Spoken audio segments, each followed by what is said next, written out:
عن عمر رضي الله عنه قال: بينما نحن جلوس عند رسول الله صلى الله عليه وسلم ذات يوم اطلع علينا رجل شديد بياض الثياب شديد سواد الشعر لا يرى عليه أثر السفر ولا يعرفه منا أحد، حتى جلس إلى النبي صلى الله عليه وسلم فأسند ركبتيه إلى ركبتيه ووضع كفيه على فخذيه فقال: يا محمد أخبرني عن الإسلام.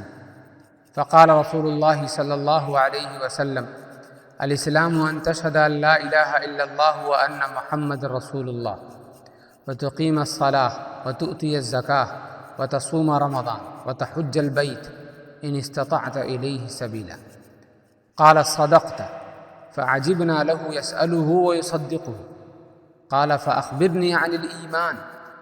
قال: أن تؤمن بالله وملائكته وكتبه ورسله واليوم الآخر وتؤمن بالقدر خيره وشره. قال: صدقت. قال: فأخبرني عن الإحسان. قال: أن تعبد الله كأنك تراه فإن لم تكن تراه فإنه يراك. قال: فأخبرني عن الساعة. قال: ما المسؤول عنها بأعلم من السائل. قال: فأخبرني عن أماراتها. قال: أن تلد الأمة ربتها وأن ترى الحفاة العراة العالة رعاء الشاء يتطاولون في البنيان. ثم انطلق فلبثت مليا، ثم قال: يا عمر أتدري من السائل؟ قلت: الله ورسوله أعلم. قال: فإنه جبريل أتاكم يعلمكم دينكم. رواہ مسلم۔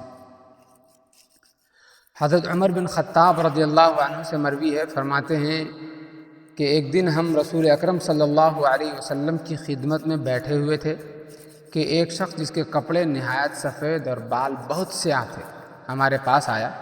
اس پر نہ تو سفر کے آثار دکھائی دیتے تھے اور نہ ہی ہم میں سے کوئی اسے پہچانتا تھا، یہاں تک کہ وہ نبی اکرم صلی اللہ علیہ وسلم کے پاس سامنے بیٹھ گیا۔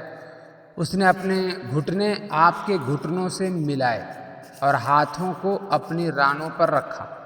پھر اس نے عرض کیا: اے محمد صلی اللہ علیہ وسلم، مجھے اسلام کے بارے میں بتائیے۔ رسول اکرم صلی اللہ علیہ وسلم نے ارشاد فرمایا: اسلام یہ ہے کہ تم گواہی دو اللہ تعالیٰ کے سوا کوئی معبود نہیں اور حضرت محمد مصطفیٰ صلی اللہ علیہ وسلم اس کے خاص بندے اور رسول ہیں۔ نماز قائم کرو، زکوٰۃ ادا کرو، رمضان کے روزے رکھو اور بیت اللہ شریف کا حج کرو اگر اس کی طرف جانے کی استطاعت ہو۔ اس نے کہا: آپ نے سچ فرمایا۔ ہم نے اس پر تعجب کیا کہ پوچھتا ہے اور خود ہی تصدیق بھی کرتا ہے۔ پھر اس نے کہا: مجھے ایمان کے بارے میں بتائیے۔ آپ نے فرمایا یہ کہ تم اللہ تعالیٰ پر، اس کے فرشتوں، اس کی کتابوں، اس کے رسولوں، آخرت کے دن اور خیر و شر کی تقدیر پر ایمان رکھو۔ اس نے کہا: آپ نے سچ فرمایا۔ پھر اس نے کہا: مجھے احسان کے بارے میں بتائیے۔ آپ نے ارشاد فرمایا: اللہ تعالیٰ کی یوں عبادت کرو کہ گویا تم اسے دیکھ رہے ہو، اور اگر تم اسے نہیں دیکھ رہے تو وہ تو تمہیں یقیناً دیکھ رہا ہے۔ اس نے عرض کیا: آپ نے سچ فرمایا۔ اس کے بعد اس نے کہا: مجھے قیامت کے بارے میں خبر دیجیے۔ نبی کریم صلی اللہ علیہ وسلم نے ارشاد فرمایا کہ یہاں جس سے پوچھا جا رہا ہے اور جو پوچھنے والا ہے وہ دونوں کے دونوں اس معاملے میں برابر ہیں۔ جس سے پوچھا جا رہا ہے وہ پوچھنے والے سے زیادہ نہیں جانتا۔ اس نے عرض کیا: تو پھر قیامت کی علامات بتا دیجیے۔ آپ نے ارشاد فرمایا: قیامت کی علامت یہ ہے کہ لونڈی اپنے آقا کو جنے گی اور تم ننگے پاؤں، ننگے جسم والوں، بھوکوں اور بکریاں چرانے والوں کو دیکھو گے کہ وہ بلند بالا عمارتوں کے وسیع سلسلے میں ایک دوسرے پر فخر کریں گے۔ پھر وہ اجنبی چلا گیا تو نبی اکرم صلی اللہ علیہ وسلم نے تھوڑی دیر ٹھہرنے کے بعد فرمایا: اے عمر، جانتے ہو سائل کون تھا؟ میں نے عرض کیا: اللہ تعالیٰ اور اس کا رسول صلی اللہ علیہ وسلم بہتر جانتے ہیں۔ آپ نے فرمایا: یہ جبرائیل علیہ السلام تھے جو تمہیں تمہارا دین سکھانے آئے تھے۔ رسول اکرم صلی اللہ علیہ وسلم کو اللہ تعالیٰ نے معلم کائنات بنا کر مبعوث فرمایا۔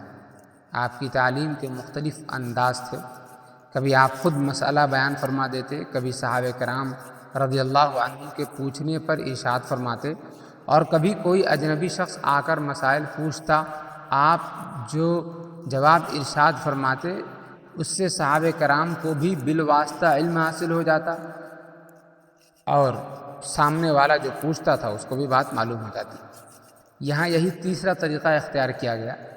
آج کے دور میں انٹرویو کے ذریعے قوم کو مختلف مسائل سے آگاہ کیا جاتا ہے، حدیث اس کی بنیاد بن سکتی ہے۔ اس حدیث میں مندرجہ ذیل امور پر روشنی پڑتی ہے۔ کلمہ طیبہ کی شہادت، نماز، روزہ، زکوٰۃ اور حج کا نام اسلام۔ نمبر 2، اللہ تعالیٰ، انبیاء کرام، فرشتوں، آسمانی کتابوں، روز قیامت اور تقدیر کو دل سے ماننا ایمان۔ نمبر 3، اس انداز سے عبادت کرے کہ گویا وہ خدا کو دیکھ رہا ہے، اور اگر یہ کیفیت نہ ہو تو یقین رکھے کہ اللہ اسے دیکھ رہا ہے، یعنی یہ مقام احسان اور اخلاص آقا اور ماں لونڈی کی حیثیت میں ہوگی۔ یا ایک یہ مطلب بھی ہے کہ بیٹیاں بھی نافرمان ہو جائیں گی، لیکن بیٹیاں نافرمان نہیں ہوتی ہیں، بیٹیاں بھی ماں باپ کی نافرمان ہو جائیں گی۔ وہ لوگ جو کسی وقت بھوکے ننگے تھے بڑی بڑی عمارتیں بنائیں گے اور ایک دوسرے سے آگے بڑھنے کی کوشش کریں گے۔